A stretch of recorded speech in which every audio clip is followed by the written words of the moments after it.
Well, here we are in Bogbain in Inverness, Sunday afternoon session, Bogbain. We've got Sandra MacBeth putting the camera down. Sandra, how are you? Hi, how are you? Yeah, we're in interview mode now. Oh, We've just been chatting about your music and the new album, which is beautiful. Thank you very much. It has been reviewed by Flying Shoes Review, of course. Sparkling review from John Biscuits and Gravy Davy. I know, that was really nice of you. I think it's heartfelt, and well, I'm sure it's heartfelt.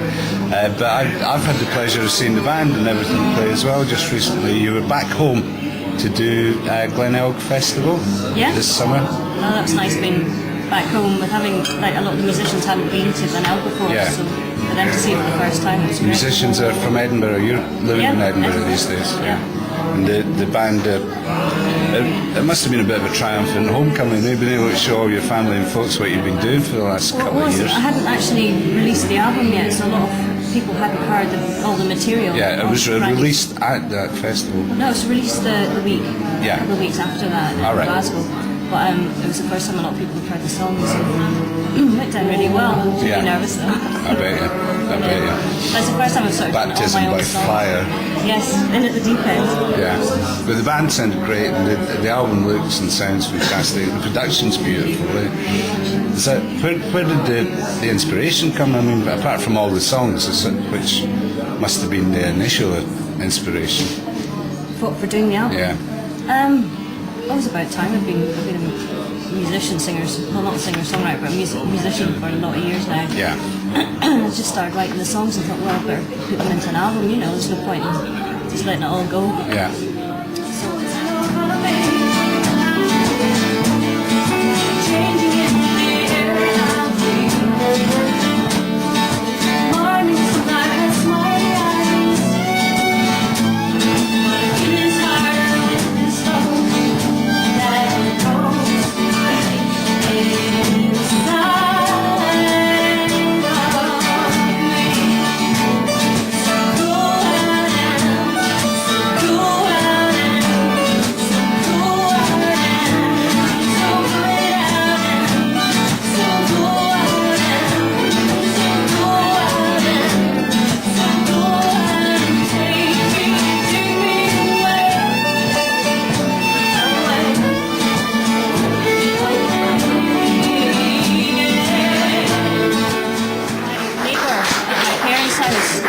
was a German baron. I met him like when I was 10 or something. It's completely random, but that's Glenelg for you.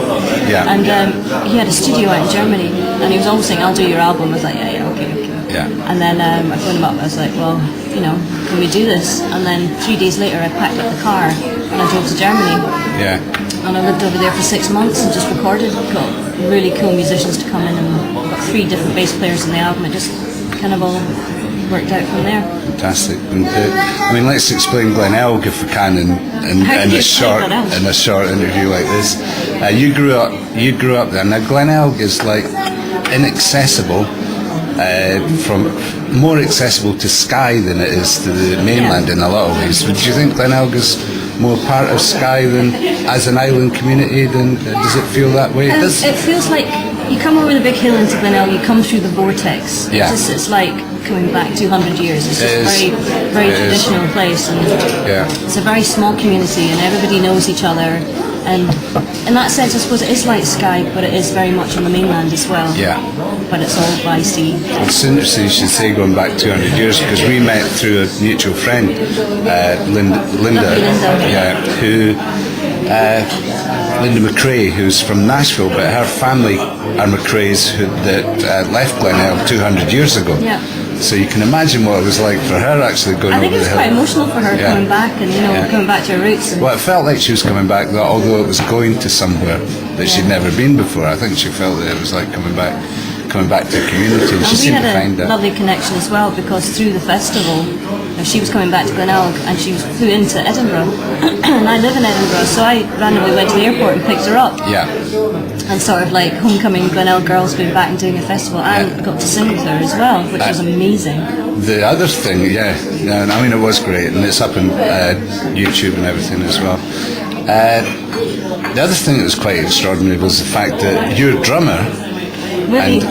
And Linda have an association as well, like they're relatives, so not blood relatives, but they're ex-son-in-law. Ex-son-in-law. But the funny thing is, that's the first gig I'd done with Willie. Yeah. And I'd heard about him through my bass player Lorna, and I'd seen him play at the jazz bar in Edinburgh. I just thought he was wonderful. And of course, he plays with Eliza Carthy. As well. I mean, he's played with loads of people. Yeah. He's an amazing drummer. Yeah. But, so I got in touch with him, and I told him that Linda McRae was going to be there, and he's like, no way. He was like, that's my ex-mother-in-law. And so he got to hook up with her at Drums in the Field, and we all went and did a gig with her. That's right.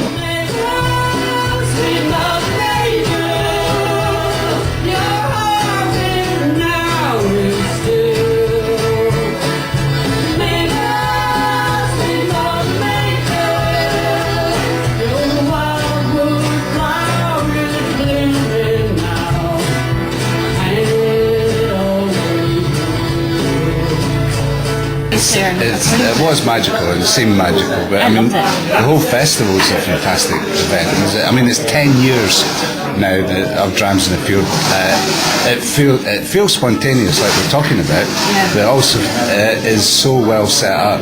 Now that they've done it for 10 years, they certainly know what the album process. We've got the album ready and it's out and about. It's out and about now. Yeah. So where can you get it from? Your website? It's on CD Baby. Yeah. It's on iTunes, and you can get it off my website, MySpace. Sandra Let's take MacBeth. the band as many places as you I'd like to possibly tour with the band, but also I've kind of got back into doing some solo spots, because you get so used to relying on having this big sound around you, and you just do a little bit on the guitar, but to get back to doing the bass, doing the rhythm, and using everything with your vocals is to strip back to yourself, and you can't blame anyone else for the mistakes. And the songs. It's all about the songs at the end of the day, isn't it? Yeah, it's easy to get lost in a big production, and it's nice to get back to the basics of just the raw songs as well.